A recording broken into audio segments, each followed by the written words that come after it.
welcome back to another episode of the HomeTown podcast, where you learn more than you're taught and you know more than you've heard. Stick around.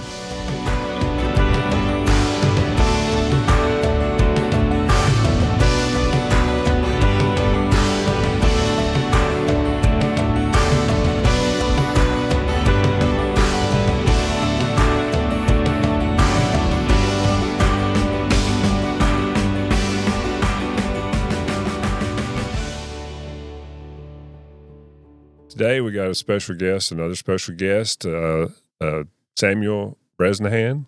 Yep. And Samuel, nice to have you. I know your time's valuable, and we appreciate you taking the time for this little short interview that we're going to do. I really don't even want to call it an interview. I hope it's just more of a conversation. Yeah. This series of episodes we're doing now on the podcast is about trying to get folks to know us a little bit better out there, know where we're from, and kind of, just some general information and get to know more about us because, like in your circumstance, I know that you've worked in the front of the bank, you've been a teller, and you've been seen out there, but now you're not. Right. And you're behind the scenes, or what I call behind the wall. Because years ago, we're not that many years ago, our operations were just behind a wall in the Aniana branch. And so that's the reason I use that term. But anyway, it's hard to see. People can't see you. They don't even know you exist. Right. We have people who've been here since the beginning that are asked, are you new here? Because they don't see them. And so I think it's really important that they know who you are, your face, and believe it or not, we've also had circumstances where people other employees that don't really know that much about you either. And they're like, wow, I never knew that about them. I never knew this about them. So that's what we're trying to accomplish. And I, again, appreciate you taking the time to sit down with us today and let yourself be known a little bit more. So let's start out with where you're from. Where's your hometown? Where'd you go to school? I went to school in Aniana. I grew up in Blount County. My parents, when they first married, they built a house in Locust Fork, so we lived there until I was like 12 or 13, but then we moved to Aniana and graduated from there in 2021. Oh, newly minted graduate you are. Not too, well, it feels like it was a long time ago to me, but yeah, been like 5 years, 4 years. So I guess this is always going to be the case for a few years, but okay, so you were a COVID junior. All right. How was that? To begin, well, like from what we knew at the start of it, we thought we were just like getting an extra long spring break, which then turned into, don't go back to school until you're walking across the field to get your diploma. So, yeah. But I think, my senior year, it was optional I think it was like hybrid. So you could go if you wanted to, or you could do it from home. I did it from home. So, yeah. I think that those will be unique experiences that'll probably be something that'll help you, understand better some of the things that happen, not just now, but later. Yeah. But I wonder, we really haven't had, in fact, at this point, I haven't had very many conversations with people that were either in school, in high school, and or college, and how that changed their experience somehow. Mm-hmm. And I know it extended the thing and slowed things down for people, but they also had to adapt, which I think is crucial. So that could be a real plus, Samuel, that you can be a COVID, graduate or whatever. So, one day it probably wasn't a whole lot of fun at the time, but you look back on it. Wasn't too bad. Well, yeah. I got to sleep in. So.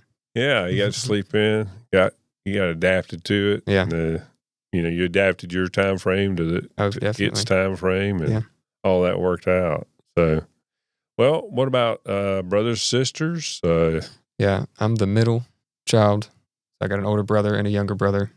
My older brother he's born in 99, so he's 26. My younger brother, I think, just turned 14. So wow. kind of a widespread, but yeah. That is a widespread, Yeah. And so you graduated 2021, so you're somewhere, what, 22? 23. I just turned 23. Okay. All right. So now, as far as the bank is concerned, what kind of things did you do before you started working for the bank? And when I graduated, I had initially planned on going to college, but when it came closer to time, I kind of just made the decision. I didn't really know why I was going. I just was going because I thought it was what I was supposed to do. So it's what everybody else does. Right. You know? So I changed my mind kind of last minute and just ended up getting a job here in town at Ace Hardware. I worked there for a little while, but decided if I'm not going back to school, I guess I need to look for something kind of more permanent. Mm-hmm. So I knew a few people, like I knew Casey that works here prior to working here from church. Right. I knew a few people from school that had worked here, Haley. I graduated with her, and I knew that she had worked here. So, I mean, it never had really even crossed my mind that would have been a possibility with like no higher education, but I gave it a shot. So. Yeah. Well, one thing about us, you're going to get a higher education whether you want to or not, you know, because we have 35,000 customers and, you know, that means 35,000 lives, 35,000 financial statements, 35,000 home lives, whatever. And, you know, invariably when it comes to money, we're going to get involved in nearly all of those. Right. So, so that's how you got here. And, I do remember you participated in a couple of the the Christmas party videos that we've done up here. Mm-hmm. So you got a chance to, you know, what is it? Pull the confetti. We did the confetti. Yeah. I don't remember the questions, but I was in a couple of them. This most recent You remember time. the confetti? That was a lot of fun anyway, huh? Yeah. You have all the tender sweetness of a seasick crocodile. One Happy New Year! So what is it you do for the bank now? Or you know, I know that you were a teller. Well, I guess when we first hired you, brought you on as a teller. Mm-hmm. So you were in the front of the bank and saw customers. And then, and now you're in, what do you do? Deposit ops. Yeah. Deposit ops. Mm-hmm. What does that mean? I mean, what kind of things do you do day to day? I feel like what we do is we just do a little bit of everything. Like a lot of reviewing of branch side of stuff, if that makes sense. Like documentation and stuff like that. We also do a little bit of like fraud mitigation, check reviews and stuff like that. Right. But so the stuff that gets generated, say at Aniana, ultimately, you know, makes its way through. If it has to do with a deposit account, that's why we call it deposit ops. Then it's got to come through people like Samuel to be certain that it's accurate and the things are right. Because we handle, you know, a boatload of material every day, and we got to make sure that it's accurate and or it's not fraudulent. Right. Which that's a prevailing issue. Another whole COVID story there. But that's just something that, you know, that's the hottest thing right now as far as on the burner, right? I mean, how much time you spend with that? With fraud stuff? Yeah, with fraud. This week, every day it's been like all morning, like till lunchtime pretty much. Yeah. So it varies, but yeah. It is kind of interesting though, Samuel. I think that fraud thing comes in waves. You know, I don't know if they've stolen this material from somebody and now they're using the material. They wait, you know, they sell it or resell it. Yeah. So it's almost like, okay, it's season for some fraud. Let's go have some fraud. Oh, yeah. I remember like when I'd first started as a teller, we would always talk about like when it comes time for holiday season, for some reason, that's a higher chance of stuff like that. Well, there's more money being spent, so there's more checks. And when we talk about fraud, we're talking about like checks that are, you know, altered where you made it to John and then they erase John and put their name on it or whatever, deposit it, take the money, use the debit card that information is not theirs. And there's just a lot of ways. I mean, I think, unfortunately, most people think fraud is being electronic, online, you get stolen, and that happens, yes. But I would tell you that that's not the predominant way that people, fraud the bank. Yeah. So, but that's interesting too. You get to know a little bit of the backstory on how this happened. And yeah. Have you got any interesting stories? Any things that, kind of like, wow, go home and tell your parents and say, hey, man, you ain't going to believe what happened today. I feel like working in the branch every day has the possibility to be out of the ordinary, but it gets to a point kind of where it's normal to you because you see it every day. So yeah, we get kind of calloused, or not necessarily calloused, but a little, insulated. Yes. Right. Yeah. That's one of the great things about the business, I think, from a learning perspective. Mm-hmm. We actually had an employee one time that interviewed with me, and she said that her parents recommended she's going to be a physical therapist, and her parents recommended that she worked in a bank for a couple of years so that she would get to know people and get to know kind of how what it's like out on the street, where the rubber meets the road. Yeah. So that's one of the benefits to the banking business, and especially a smaller bank, because you get that exposure and you get to see those things. Oh, yeah. So, well, Samuel, what kind of things do you like to do when you're not here? I mean, what kind of interests do you have, or hobbies, any kind of thing? I like to read, and I love watching movies. I collect music, like physical media, like vinyl records and CDs and stuff. Oh, really? Mm-hmm. Now, where do you go to do that? My favorite place to go, there's a record store in Birmingham called Seasick Records. So I like to go there a couple times a month, maybe just kind of dig around. So it's not yard sales? Not usually. I feel like, sometimes you can find good stuff like through people's used stuff, but more often than not, I feel like, because that record store, they have a used section. They buy and sell used records too, as well as new records. So yeah.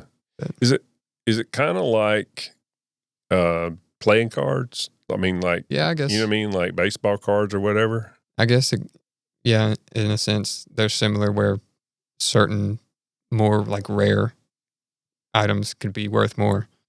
And like highly sought after stuff, it's going to be hard to come by. So you're going to have to pay more for it. But so what's something if you ran across it, you'd be like, wow, that's cool. I want it. I don't really have one I'm looking for right now, but one that my brother had actually found. He went to a record store that's since closed, but he found a first pressing of Black Sabbath's album Paranoid, like the original from like 1973 or 4, whenever that was. But this guy that owned the record store, I guess it was just like from his personal collection. He had an original pressing from 1970, whatever. He sold it to him for like $20. Yeah. So collecting things has changed so dramatically in the time that, I've been around, of course, but, it's just so much more sophisticated, easier to, I guess, share data about that stuff. Yeah. But I never knew that, that music was being collected just strictly for the purposes of collecting it. Yeah. I guess like where we are now with technology and stuff, it is just like right at your fingertips at all times. But I just like to have it's just cool to have something you can like hold it, you own it. So yeah. So let's say you get the Black Sabbath Paranoid or whatever, do you have a turntable or something that you then you want to hear that? You don't want to just have it, you want to hear it. Right. Yeah. I play when I'm working from home. I usually play like a few a day just in the background while I'm working. So yeah. Oh, that's kind of circle. Yeah. Time goes back around, and then I guess are CDs the same way, or is it strictly vinyls? I feel like we have a CD player at home, so I'll collect CDs too. They're easier. You don't have to like go flip the record and clean it and whatnot. But as far as like rarities and collectability, I feel like they're easier to come by. So is there a marketplace for this stuff? I think so. Yeah. I mean, do you see it out online? Like, oh yeah, if you put a Black Sabbath out there's a lot of demand for that, that kind of stuff. I'm sure there's forums and stuff for people that collect that kind of stuff to share or sell or try and buy what they're looking for. That's interesting. That's just very interesting to me because I've always been a music fan and I like music, but I never really thought about, collecting the media. Yeah. And, but that seems like just a lot of fun, you can just go, and I guess the cover, the album cover is a part of what makes it worth more or less. Well, that, and like a lot of bands and stuff will do like limited pressings on like different color discs or like include exclusive stuff that makes it more rare, more valuable. Yeah. So, and then how do you know that through what's online or some? Yeah. Like if somebody that you keep up with, like that you like listening to their music, you see that they're coming out with a new pressing of a limited release of a few thousand copies or something like that, then yeah. Well, I'm gonna have to go and do some research on this because that would be a great Christmas present or whatever, right? I mean, if you find somebody that's collecting it, I may even, I don't really collect a whole lot of things, but that's an interesting one. I do have a bunch of old stuff because I'm old, but at the same time, and now I guess I'm just really interested in this. I'm going to ask you another question about that. Does that turntable have the high fidelity sound, or is it still just what it was back in the day? It's pressed from the analog tapes, like from when it was recorded. So compared to like digital audio, technically, it would be like higher definition. Yeah. So, because like digital audio, like if you listen to it on Spotify or iTunes or whatever, then like the audio will get compressed and whatnot to get it past. Yeah. So you're getting uncompressed. Right. Yeah. Pretty cool. Mm-hmm. Yeah. That's fantastic to know. And I think that's really neat. I mean, and you said you read. So what kind of things you like to read? I read mostly fiction. I like a lot of like horror fiction novels. I like scary stuff. Oh, yeah. Don't keep you up at night, or you don't wake up in the middle of the night and go, oh No, my gosh, that could be me. Not usually. I feel like I've been a fan of horror stuff, like movies and all that for a while. So yeah. So it sounds like that we normally ask everybody, what is it they're really loving about life right now and what they're really enjoying and what they're spending their time doing. You're collecting, or what is that the thing that you like to do when you get home, or? Yeah, for the most part. Yeah. Well, we appreciate it, and thanks again for the work you do. Thank you again for the time today so that we get to know a little bit more about Samuel Bresnahan, and not just a name, not just a picture, but somebody and, with a background. So thanks so much again for your time, and we appreciate you tuning in to another episode of the HomeTown podcast, and look forward to seeing you next time.